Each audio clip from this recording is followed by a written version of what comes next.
I don't know what to say. Ariel, where are you?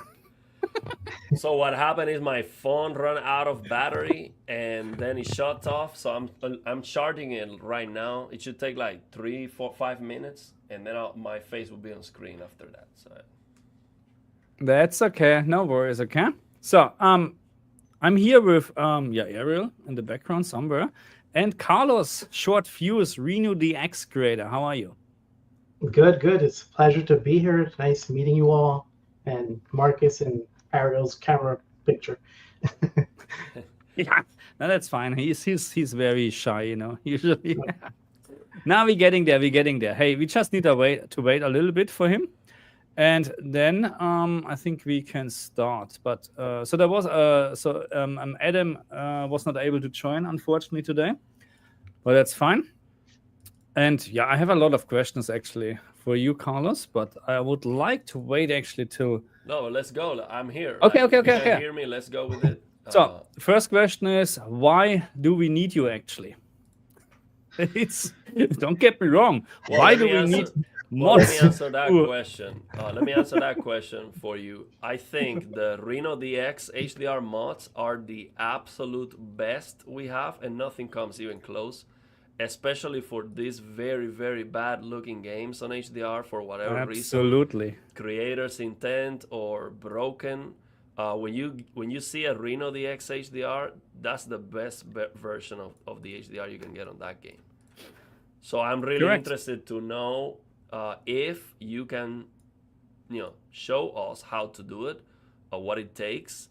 I would love to learn that. I'm not sure how much I am gonna need to learn to get there. If I need to learn coding, do I need to learn how to code or do something at that high level, or is it all like interface, reshade or whatever? What is the barrier of entry actually?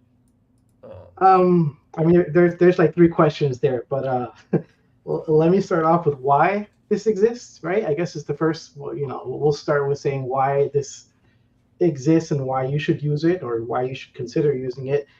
Basically, this started off because I bought an OLED. So I bought an OLED TV. I plugged it into my computer and I booted up Starfield.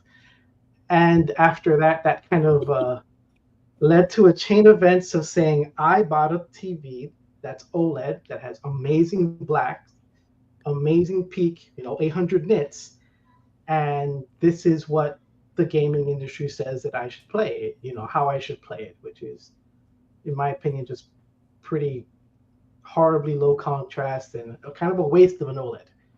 Um, so then I started with that. I started with saying, okay, if this is how the game looks and it doesn't look right to me, then what can I do to fix it?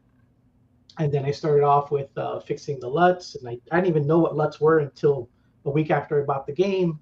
So it's a lot of things I've driven through passion. So if I have a problem, something I don't like, I'm going to try to fix it. And then from there, it was like, well, I mean, I'll preface by saying I have programming experience. I'm a programmer. So that's kind of what I do. If like something's broken, I'm going to fix it. So then I learned how LUTs work. I learned how to do some stuff. I was invited to join the Starfield team. We started making stuff. We released something. And as everybody, as a lot of people enjoyed, or other people saw, they enjoyed what they saw. And then I just wanted to keep playing games. So the idea was either I make games and fix, or I fix games, or somebody else is going to fix games. But the reality is, I don't want to have that problem where I download a game or buy a game, I spend $70, $60, and it looks like crap on my TV. So then after that, I started on, Cyberpunk or games that were known to be bad. To be like, well, what is it going to take to fix all these bad games or all these bad HDR implementations? And the ball keeps rolling. I fix one game, I fix another. And then people would show up into the Discord saying, I like this game. Can you fix it? Can you do something to fix it? And then what happens is, instead of me saying I can fix it, but that also means I have to buy the game. Yeah. I told myself I'm not going to spend money to fix other people's games. Well, what I offer is, I'll help you figure out how to fix it. I kind of designed it to be somewhat easy to use, for how complicated it is. But there is some level of programming, I guess you need, but it's not. It sounds complicated, but we have a good amount of modders now who basically have learned, me helping them, me showing them, this is how I did it for this game. Go look how I did it for this game. Do it for yours, and that's So kind of the idea. That's what I want. yeah. So let me ask you why. So I mean, you're absolutely right. Let's go back to Starfield, because when I mean, this was the game of the generation, according to some people, or the developer and whatsoever. And I opened up this game and I was like, what's going on here? Because even in SDR, you had a terrible contrast. So even in SDR, so usually when we're talking about bad HDR implementation, you can use SDR and then you have a proper contrast in terms of the HDR black level floor. But this game is completely messed up by default, So what is the intention from some developer behind this? Is this really just I like to have it look like that? I really like this look, so let's do it. Are they not thinking about I don't know. Yeah, it's hard to get your head to like, what were they thinking? How could they ship a game like this? And could they not? Wasn't it obvious to them as it is as obvious to us that it looks really low contrast? I can't really speculate. I mean, all I can do is speculate to say there's probably a lot of cooks in the kitchen. Somebody's doing one thing, somebody's working on LUT, somebody's working on implementation, and then at the end, when you have deadlines, you have all these things, all this pressure. At the end, you just need to ship something, and I feel like at least with a lot of implementations, it's either somebody who didn't really know how to do it. So we'll find copy pasted code in the shaders, stuff that shouldn't be in the shaders, stuff from like 1995 that nobody has any business in adding in code for 2020, but it's still there because they searched online, they found it. So a lot of it's like they don't know how to do it right. And then a lot of it is probably that somebody in the company says, I like this, and ship it like this. And we don't know what type of monitor he has at his house. We don't know how he views it. And he probably doesn't have an HDR screen either. So that's just, here, have this. And, and if you're just a worker who's like, okay, and I understand that business environment, which is like, I'm being told by my boss to make this, I made it, I'm done, Yeah. Okay, so first of all, thank you very much. Jimmy Harrison is in the house. Thank you very much, brother, for this super chat. It's always good to see you. I hope you enjoy the stream.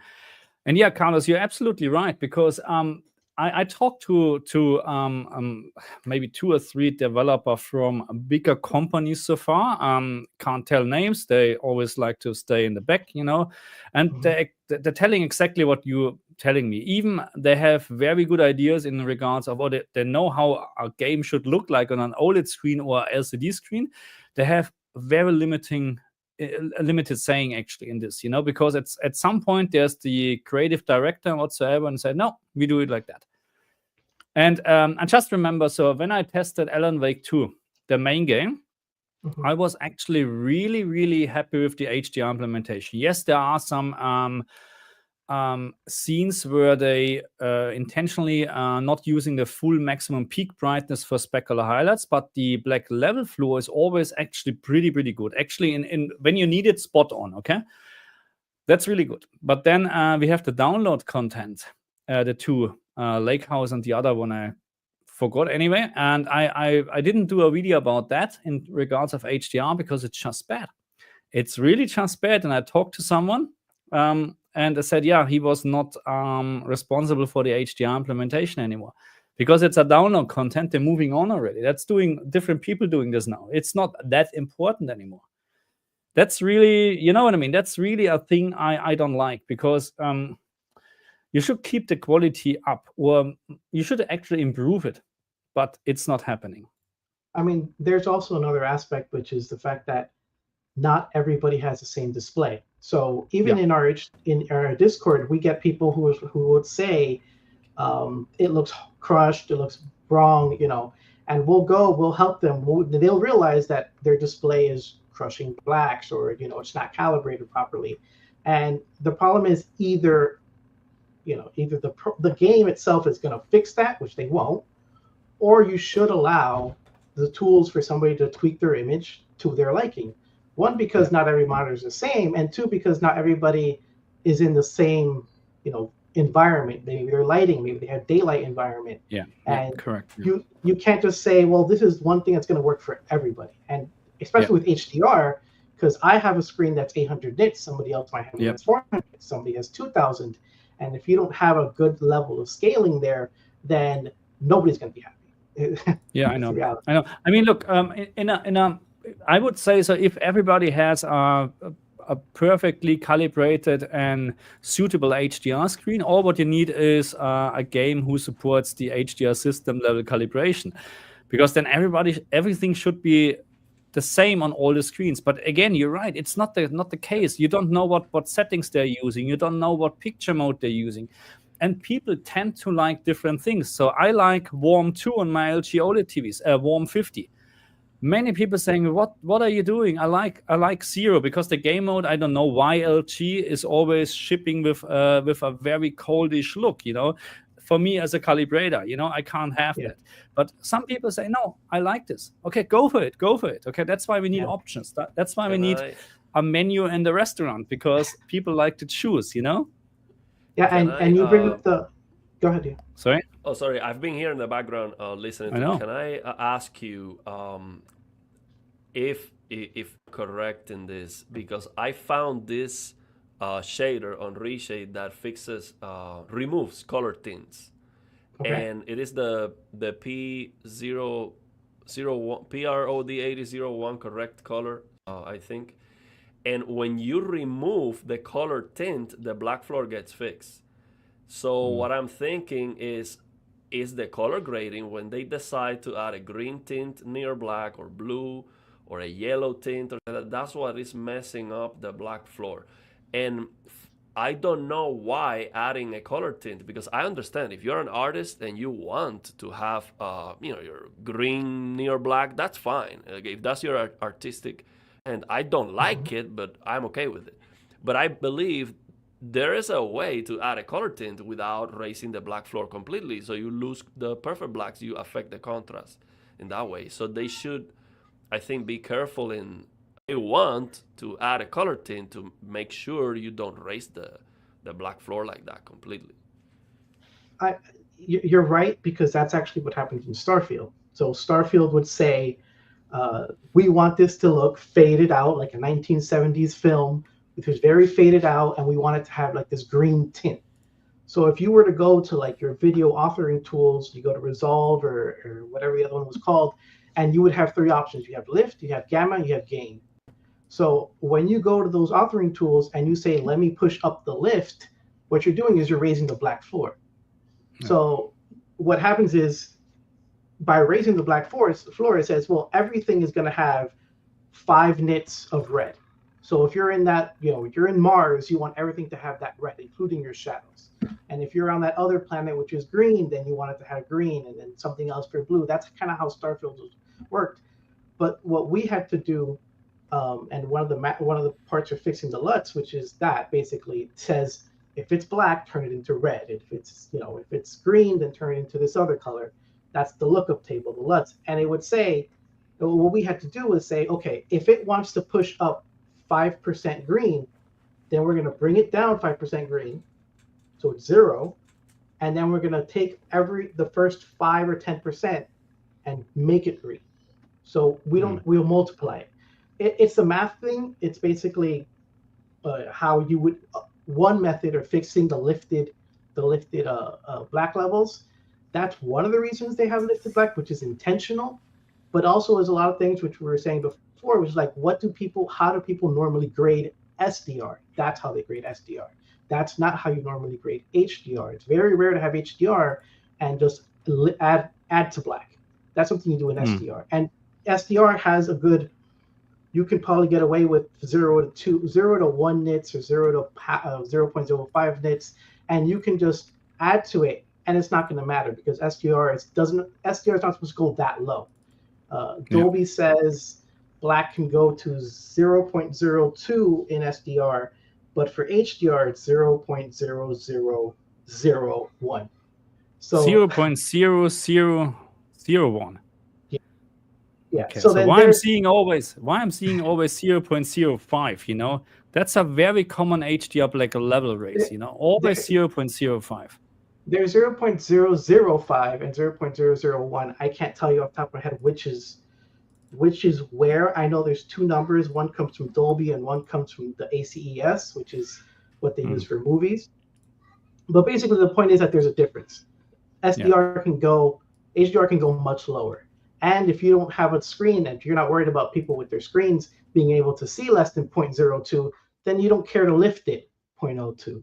But the moment you turn on your OLED and you see that that pixel's lit, then it's like something's wrong. So it doesn't look right. Yeah. So Errol really has issues, I have the feeling. Anyway, but I have a question. So are you actually really fixing? Oh, he's trying to do this probably. I don't know what Errol is trying. Huh? Are you here, Errol? I see. Can you wait? Yeah. I think he's doing the research. Can you hear me? Yeah. Okay. So what I wanted to ask you is, okay, this is reshade here, and I see that when I go next, there is a it says here RenoDX. And it's grayed out. It's grayed out. So how do I get into this? How do I install RenoDX add-on? How do I start fixing something? So when you see it on the list, the reason why it's grayed out is because every game is modded individually. But if you click that blue link, it will take you to the GitHub. So, I mean, it should take you to the GitHub. And from there, you can then go to, if you scroll down, it'll say, all the way down, and it'll say mods. And the reason why is because you can't just automatically download, see the mod page. You can't just say from Reshade, download these mods because it won't know. So it's just a link to all these mods. And you'll see there the name of the name of the mod, who maintains it, in other words, who wrote it, and where you can get it. So then that's like our list of, that's our team, you know, and it's just people doing it out of their own free will and who want to see a game modded. Free will. I mean, I'm not paying them, and I hope people who, you know, I hope people who enjoy their stuff pay these people. You know, So Dan has a question. Could Carlos explain the difference between his mode and the auto-HDR implementation from Windows, Xbox, PlayStation 5? Is it just that it allows you way more customization, like color corrections? It does do that, but there is a fundamental thing, which is when you're talking about auto-HDR, you're already past. So you already rendered the video as SDR. It's done in SDR. It's 8-bit SDR. SDR 8-bit means, 8-bit basically means from 0 to 255. So you only have 255 shades of red, 255 shades of green, 255 shades of blue. That is your limit for 8-bit. So that image has already been constructed to 8-bit. What auto-HDR does says, well, if this color is like 95% white, then maybe it should be 1,000 nits. Yeah. But the spec for SDR is like 200 or 203 is what normally people use. The spec is 100, but normally people put it at 203. But what that means is if the game has already clipped it to white, you're not getting anything. So you might be able to squeeze out some little bit of detail from that, you know, information, but the majority of time, I mean, that's why we're modding it, is because the game will just say this is too much detail, you have to cut it off. And then at that point, you'll have either all auto-HDR is doing is boosting the white to give it a wider range, because SDR is standard dynamic range, so it's only so much, and then HDR is high dynamic range, which is pushed up to being higher. So what it's trying to do is from something limited, trying to stretch it to HDR. Yeah. What we're doing is we want the entire 10,000 nits and then just get it down to your 800. Not take 10,000, go to 100, and then try to stretch it after the fact, because there's color, you lose detail. There's a couple things that links that we could probably show at some point. Yeah. I think that's the best explanation. Yeah. So because you're absolutely right, auto-HDR is actually the easiest thing and the worst thing at the same time what you can use, because first of all, it's just 1,000 nits. I mean, correct me if I'm wrong, but it's still just 1,000 nits. The same with NVIDIA's RTX HDR is also just 1000 nits because it's most likely exactly the same. Even probably a little bit different, but it's so the only thing really to have more details, because we're talking about 1000 nits is 1000 nits. That's correct. So it doesn't matter if you have native HDR, auto-HDR, and 1000 nits is 1000 nits, but you're not getting more information because you're absolutely right. 8-bit SDR, there's not more information.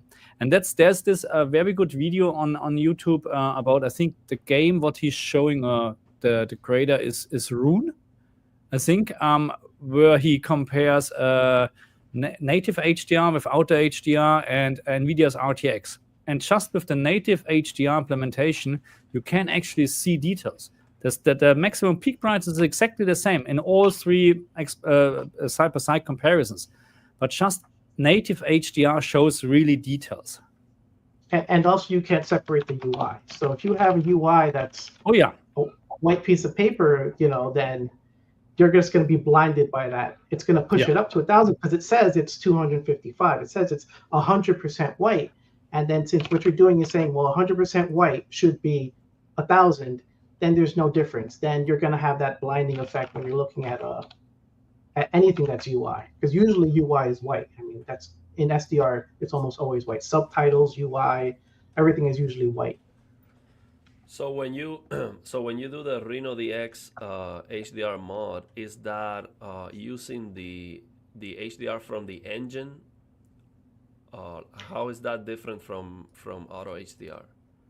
So we go into the shader. So I think I like saying that around maybe 2005 is when gaming, around Half-Life 2 is when gaming a lot of gaming moves to what's called high dynamic range rendering, which is saying you have an object and then you give it light. It calculates how much light bounces off, and it says, well, if this light is 1000 nits and it's lighting something at, let's say, 50%, then that'll be 500 nits. And then the computer will have, or the game will render, in the majority of games that we mod, a full, completely untoned map image. So it'll be 5,000 nits, 4,000 nits. And then from there, usually we stop at around 10,000. After 10,000, there's too much data, there's too much information, there's too many nits to even bother. So we just clip it at 10,000, like a camera would. And then we say, well, now that this is at untone mapped is what we look for. Now that it's untone mapped, now instead of it going down to SDR, let's not let it go to SDR. Let's make it go to whatever your display is, 800. So you're saying that just the way the games work, the information is there already. It's like a log when you shoot with a camera and log, and then you have to do the color grading. Like you say that there's more information than what the game. So basically, the game engine is tone mapping down to SDR, but it is originally has all the information. Most games are in high dynamic range rendering, which is HDR. Most games will do that. What happens is they will clip. So they might say either they tone map down, and when you tone map down to SDR, you will lose information. It's going to happen because you can't fit, 10,000 nits, all that gradient into 8-bit SDR. You just can't. So something has to be lost. And what we say is, well, don't go all the way down to SDR. Just go up to whatever the monitor can display.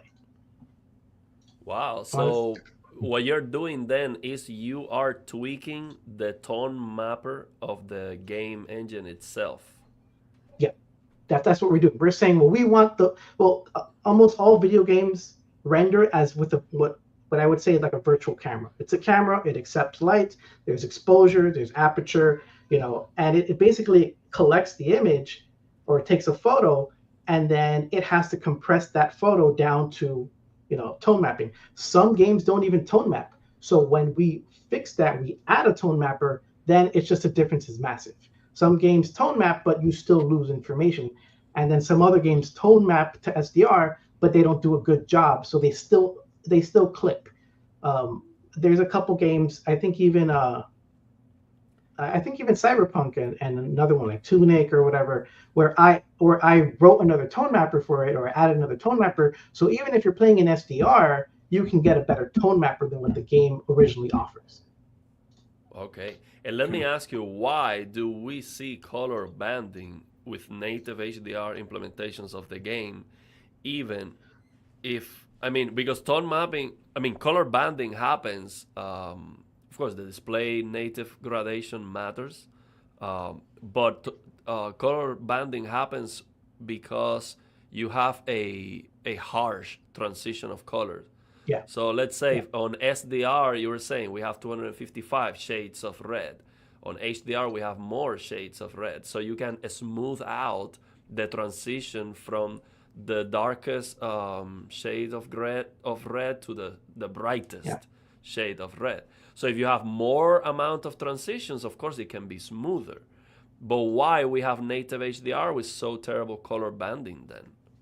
So there's some games that I think Cyberpunk does it too, which is basically they go into a LUT. So they say, I need to take this color, which is red, but I need this scene to turn red into orange for whatever reason. So they take their full 16-bit render, because that's kind of what when we upgrade the games, we say, okay, not only do we want it to render if it's not already in high precision, we're going to make it render in 16-bit. And then they go to a 8-bit LUT. They go to an SDR LUT. So Cyberpunk does this. I think some of the Resident Evil games do this too, which is they use a limited bit depth LUT. They go to that LUT, they get the color, and when they come back out, you already lost the precision. You already lost the quality. Because they go from 16 down to 8 to come back up to 16. At that point, you're going to have banding. That's one of the reasons. The other reasons is, whatever they did in their process, some games are in full HDR, and then for some reason they go to 8-bit to do anti-aliasing, or they do something wrong that they shouldn't. And a lot of times, as I said, developers are overworked. So maybe it's not that they can't do it. It's just maybe they're so overworked that they couldn't have a better solution. So I have a question. So let's talk about Kingdom Come Deliverance 2. Great game, but no HDR support at all. So you created a mod, and it just works. It's 2 files, if I'm not... it was 2 files plus reshade, of course. But that's all what it takes to have native HDR in this game. So why do we need you? Don't get me wrong. I'm very happy that you're doing this kind of stuff because it's absolutely fantastic. But why are developers, and I wouldn't say lazy, that there's something weird going on, but... and don't take me the wrong way, but it's just 2 files. Of course, I don't know how many hours or weeks you sit on 2 files. It can be hours and weeks. I know this. But for us as an end user, it's just a 1 megabyte file here and there, and everything is fine. It looks simple to us, I mean, that's kind of the idea, because it should be simple to you. Yeah. And I'll take the opportunity. I didn't make that mod. It was a modder called Ritsu on our forum, who goes by Ritsu, but basically he had worked on other games before, and there's already a system in RenoDX to say, well, as long as you can get me the untone mapped image, so as like what the virtual camera sees, give me what the virtual camera sees, give me what the SDR implementation is, and it'll do the rest. I mean, that's not something that games do. It's something that we've perfected and made and automated to the point where somebody can take a mod, and as long as you can find untone mapped and find SDR, then the RenoDX magic happens, and then you can push out an HDR version, because it can find the difference between, well, this is what it looks like straight out of the camera, and then this is what it looks like when it's tone mapped to SDR, and it does via some mathematics. It figures out, well, then this is what the HDR at 800, 1,000, 1,500 nits would look like, which is the untone mapped, the colors of SDR, but not going all the way down. So there's a lot of other math stuff involved, But the idea is somebody can come along who says, I bought this game. I didn't buy this game. I don't even have the game, but I made the framework. So somebody can come along and say, I have this game. I bought this game. I have an HDR screen. I want to mod it. They come into the Discord and say, what do I need to do to mod this game? And we'll help them through. There's a separate RenoDX utility, which will dump all the shaders, decompile all the shaders for you, show you what's going on in the game, and then it'll help you build your own mod. And what we do in the Discord is saying, well, let me help you figure out how to use these utilities, how to modify shaders, plug this in, and it's it's working. And then, you know, as because reality is, as long as there's people passionate to do it, it'll happen. No matter what, if there's somebody who wants HDR to come to Kingdom Come Deliverance 2, it's gonna happen because that's just how it Yeah. works. Exactly. Again, I like to come back to this. I'm not sure if you watch my videos, but Assassin's Creed Shadows has again HDR black level raise of 0.05 nits. And that's not the only game. We have this in Cyberpunk, we have this in Avatar, in many, many other games, exactly, or not exactly, but that's around 0.05 nits. So what is your take on that? So why is this happening? Is this because I don't know. Just tell me. Okay. What is your opinion? I'll tell you. So, Assassin's Creed, I think Odyssey Origins and Shadows. I haven't even modded this one. This is Musa doing this one. But they use, and Cyberpunk, they use something called ACES, which is I want to get the acronym right. The Academy Color Encoding System, which is what they use for movies. So Pixar, Lucasfilms, and Weta, those who do digital CG use this type of system to bridge between what they do on camera for the movies with their CG workflow. So then they have a tone mapper. They have 3 levels for the tone mappers when they started. It's called ACES is the acronym. Unreal uses it now. They didn't used to use it before, but they basically have an SDR. They have a 1000 nit and they have a 2000 nit. That is what ACES has built. So now maybe you'll realize, why does Unreal only have 1000 and 2000 nits until only recently? It's because they're using somebody else's math. They took the Academy's tone mapping and put it in their games. So what happens is their numbers for the ACES is 0.05. That's their number. 0.05 for 1000 nits, and then another number for 2000 nits.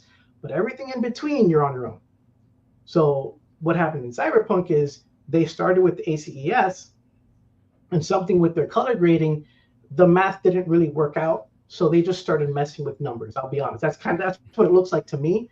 They just mess with numbers because you can't just ship, especially with PC monitors today, something with 1000 nits peak, because to me, Cyberpunk was rated to be like 500, 600 nits.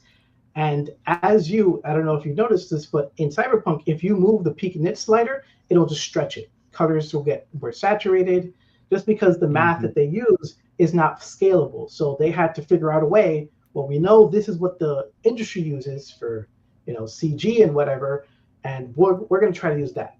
And that's what Unreal did. Unreal said, we're going to use the same ACES so it looks more like film.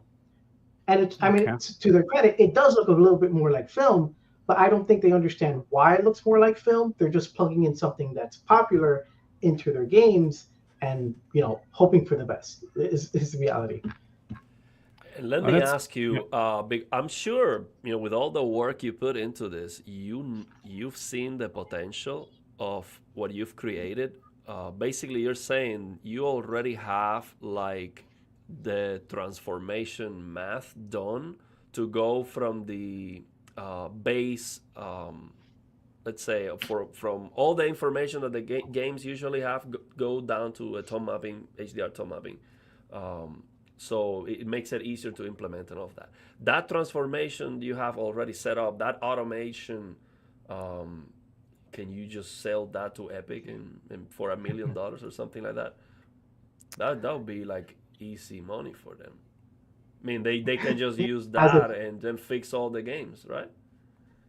I mean, well, you cut out a little bit. I'm not sure if you heard me, but basically, I'm not looking to make money off this. My end goal is I want to be able to go to Steam, buy a game, and hopefully somebody has already modded it so I can play it, so I can actually enjoy it. Yes, but that's I think goal. if it gets fixed by the engine, by the source, like the developers have that already set up as a plugin or something when they do their games, it will be great for everybody. You get your money and the games look good. Yeah, but you don't think that they're developer, they're software engineers. You don't think they know actually how to do it, and they're just not allowed to do it, or just because I they're so think pressured in time?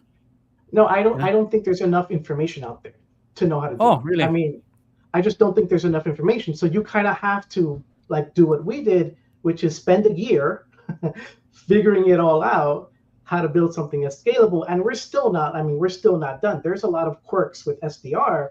For example, we'll have issues saying that well in SDR, and also because they use ACES, sometimes you'll take a color. Let's say you'll take red, but ACES will convert that to orange just by the way that it clips colors. So even if it tone maps, it'll change the color. And they'll release the game and it'll be orange. The code itself says red. The fires will be red in the code. The texture color says red, but when it comes out, it's orange. So I think this happens to Dragon Ball, or? Yeah, well, Dragon Ball is one of them. But basically, in Starfield, we had this issue before. So we had to create another system to say, well, if it's red, then we need to tweak it to change colors. And I only seen one developer actually admit to having to like do the homework, and it's one of the developers in Larian who worked on I forgot the name of the game. But Baldur's Gate 3, where if you go to the ACES forums, he's there asking questions, doing the research, trying different things. And then it makes sense to me because when they have their GDC conference, they actually say, we had this issue where reds turned orange and we did this. But there was somebody on the team sitting there, trying to find out all this information, and he was paid to do it. Are these companies going to do that? Is somebody going to hire somebody to figure out how HDR works? No, that's the problem. I think they don't. I wouldn't say that they don't care. At least not the people that are actually really working on the software or the program or the game. But I think down the track, when it then comes to higher positions, then at some point, there's always a deadline. There's always this. There's always this. We need to do this, and this. And your ideas, I don't have time for this. So maybe that's something. What's going on with Ariel?